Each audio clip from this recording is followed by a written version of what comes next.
पाकिस्तान तो टूटेगा। पाकिस्तान एक लेबॉरेटरी में बनाया गया, कॉलोनियल लेबॉरेटरी में बनाया गया। पाकिस्तान कोई मुल्क तो है नहीं। पाकिस्तान सारे का सारा बलूचिस्तान के अलावा भारत ही का है। पाकिस्तान कहाँ? पाकिस्तान था भी नहीं और पाकिस्तान को थोपा गया। जो भारत की ज़मीन चोरी की गई वो भारत की ज़मीन है, भारत को वापस चाहिए। भारत सरकार ने बहुत से अच्छे काम किए हैं, दुनिया में बहुत से अच्छे काम किए जो आज की आपकी सरकार है। उसमें एक काम ये किया है कि पाकिस्तान बहुत आइसोलेट हुआ है। तो भारत की जनता का जो प्यार है बलोच से और जो बलोच का प्यार है भारत की जनता से, वो आज का नहीं है, वो तो हज़ारों साल का है। एक यूनाइटेड सोवरेन बलूचिस्तान बनाना ये हमारा गोल है। भारत के लोगों से आपको बहुत प्यार मिलता है। बलूचिस्तानियों के लिए भारत का दिल भी धड़कता है, उनके दर्द को वो महसूस भी करते हैं। लेकिन पिछले 74 सालों से जितनी भी भारत में सरकारें रही हैं, उनसे ये शिकायत आपकी हमेशा रही है बलूचों की कि वो विल पावर नहीं रही है, पॉलिटिकल विल नहीं रही है।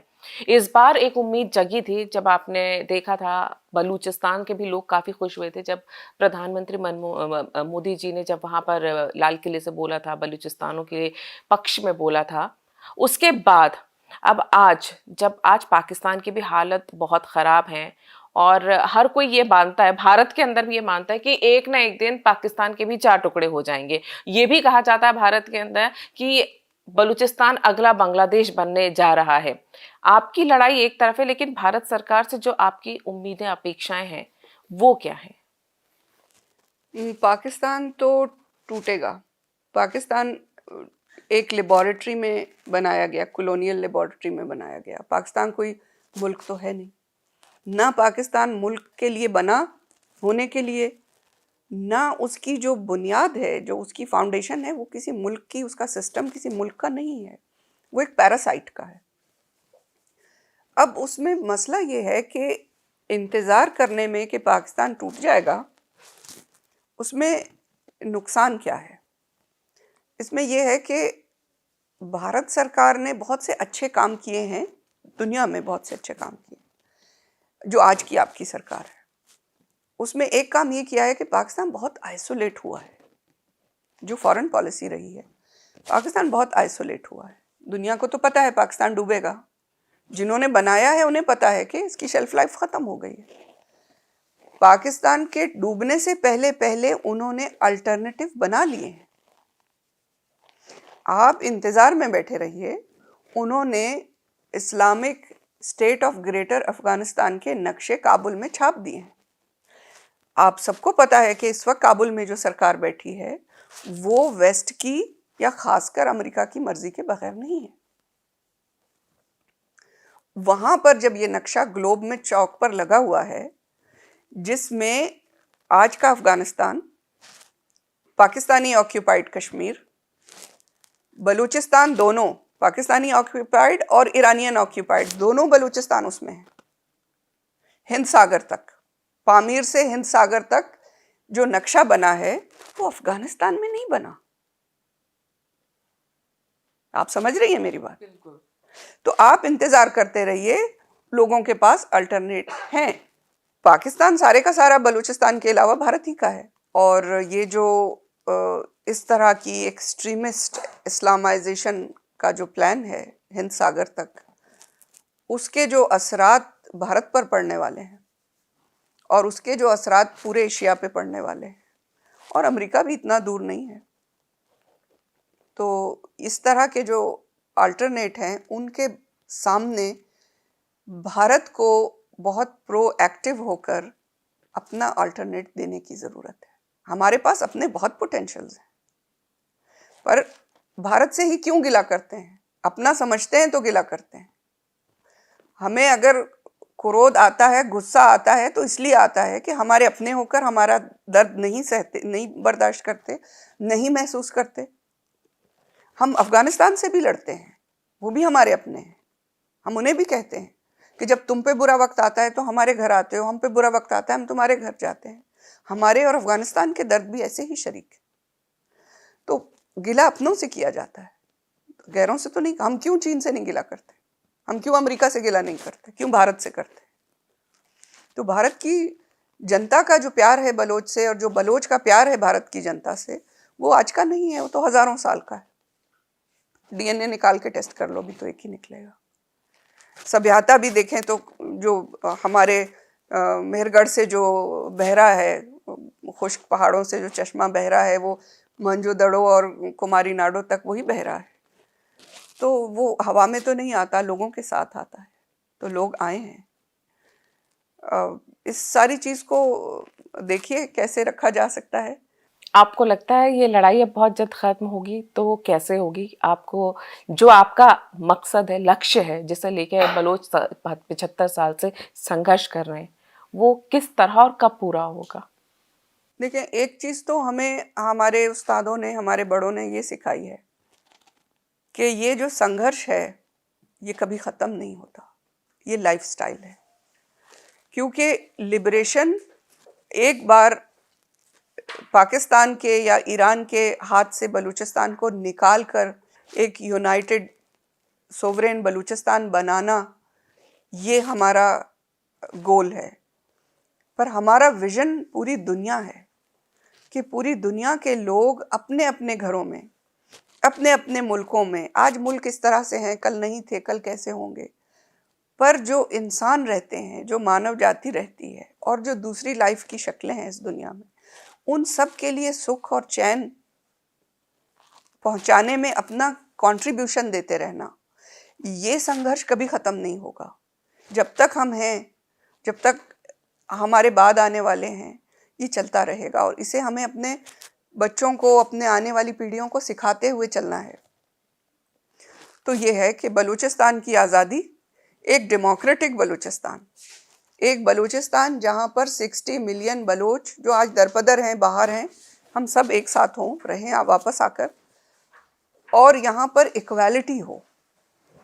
यहाँ पर जेंडर की बेस पर, क्लास की बेस पर और ज्योग्राफिकल एरियाज़ की किसी भी बेस पर कोई डिस्क्रिमिनेशन ना हो, सब बराबर हों, जो कुछ है सबका है।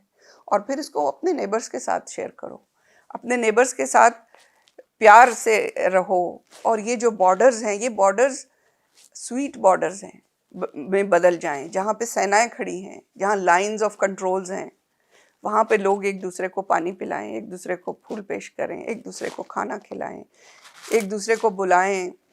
हिंगलाज नानी का जो मंदिर है, वहाँ पे आप लोग आइए। हमें एक दूसरे के पास तो वीज़ा लेके जाने की ज़रूरत ना हो। आप इधर आएँ, हम उधर जाएं। हाँ, ऐसा एक जो हमारा साउथ एशिया हो, ऐसा एशिया हो। चीन में जो आज डिक्टेटोरियल रिजीम है, ये भी ख़त्म हो। चीन के लोग भी सुख का सांस ले, वो भी जेल में रह रहे हैं, उनकी भी ज़िंदगी बहुत दुखी है। तो सबके लिए अच्छा सोचें। और बहुत खूबसूरत विचार है आपका, लेकिन बीच में पाकिस्तान भी है। नहीं रहेगा, बिल्कुल नहीं रहेगा। हम जो विजन देख रहे हैं उसमें पाकिस्तान कहीं नहीं है। उसमें पाकिस्तान कहाँ? कहीं पे भी नहीं है? नहीं, पाकिस्तान कहाँ, पाकिस्तान था भी नहीं और पाकिस्तान को थोपा गया। जो भारत की ज़मीन चोरी की गई, वो भारत की ज़मीन है, भारत को वापस चाहिए। जो लोग हैं उसमें, जो गंदे लोग हैं, उनकी ट्रीटमेंट होने की ज़रूरत है, मेंटल ट्रीटमेंट। जो नफ़रत के इंस्टीट्यूशंस में पले हैं, जिन्हें मिस इन्फॉर्मेशन दी गई है कि हिंदू बुरा होता है, हिंदू आपका दुश्मन है, बलोच बुरा होता है, बलोच जंगली होता है। जिसने मेहरगढ़ की सिविलाइजेशन दुनिया को दी आज से 25,000 पहले, वो जंगली है, और तुम भेड़िए जो हो वो सिविलाइज्ड हो। तो ये सब जिनको पढ़ाया गया है, उनकी दोबारा री एजुकेशन होने की ज़रूरत है। एक चीज और क्लियर करेगा, कई लोग बोलते हैं कि पाकिस्तान के अगर टुकड़े होंगे या बलूचिस्तान अलग होगा तो तो वो भी तो एक और इस्लामिक कंट्री बनेगा। बलूच कभी ये नहीं बोलते, आपने भी अभी थोड़ी देर पहले, कि हम इस्लामिक कंट्री नहीं है। देखिए, हमारा जो नेशनल नैरेटिव है, हमें तो यही कहा था जिन्ना ने कि देखो तुम्हारी मेजॉरिटी मुस्लिम है और हम एक इस्लामी मुल्क हैं, तो आओ मिल जाते हैं। तो हमने क्यों स्टैंड लिया? हमारी आइडेंटिटी किसी धर्म की आइडेंटिटी नहीं है। हमारी आइडेंटिटी बलूच आइडेंटिटी। हर आइडेंटिटी से पहले हम बलोच हैं। और बलोच होने का मतलब है प्लूरलिस्ट। बलोच होने का मतलब है कि हम हिंदू बलोच भी हैं और मुसलमान बलोच भी हैं, सिख बलोच भी हैं। तो क्या ऐसे बलोच भी हैं जिनका कोई धर्म नहीं है? पर बलोच सब हैं और सब एक दूसरे को चाहते हैं, एक दूसरे से प्यार करते हैं। हमने कभी नहीं सुना ना देखा कि जब रॉइट्स हो रहे थे यहाँ पर, पंजाब में रॉइट्स थे, बंगाल में रॉइट्स थे, बलवे थे, कल तक जो नेबर्स थे वो एक दूसरे का गला काट रहे थे धर्म के नाम पर। बलूचिस्तान में ऐसा कभी नहीं हुआ।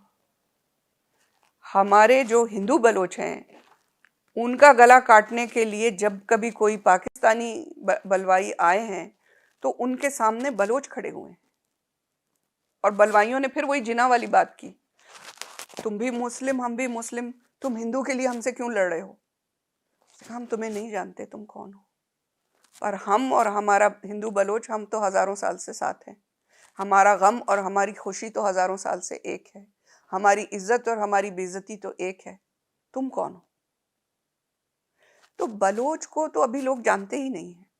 जिस दिन बलोच को जानेंगे तो बलोच की पूजा करेंगे। हम तो यही उम्मीद करते हैं कि अगली बार जब हम आपसे मिलें तो एक स्वतंत्र बलूचिस्तान की प्रधानमंत्री प्रोफेसर नायला कादिर से मिलें। और इन्हीं शुभकामनाओं के साथ हम आपका बहुत बहुत धन्यवाद करते हैं कि आपने समय निकाला। एक चीज का मैं कहूंगी जी, कि बलूचिस्तान आज़ाद हो और बलूचिस्तान के लोग अपने प्रधानमंत्री को इलेक्ट करें। मेरा काम इतना है कि मैं आज़ादी की जो ये कश्ती है उसको किनारे तक लगा दूं, उसके आगे मुझे कुछ नहीं चाहिए। मुझे अपना देश आज़ाद चाहिए और ये मेरे देश के लोगों का काम है कि वहाँ फेयर एंड फ्री इलेक्शंस हों और वो अपनी लीडरशिप इलेक्ट करें। बिल्कुल लीडरशिप इलेक्ट करेंगे। और जिन्होंने बलूचिस्तान को आज़ादी दिलाने में अपना सब कुछ बलिदान कर दिया उनको वो कभी नहीं भूलेंगे, जिनमें से एक आप भी है। आपने हमसे बातचीत की इसके लिए बहुत बहुत धन्यवाद नायला जी।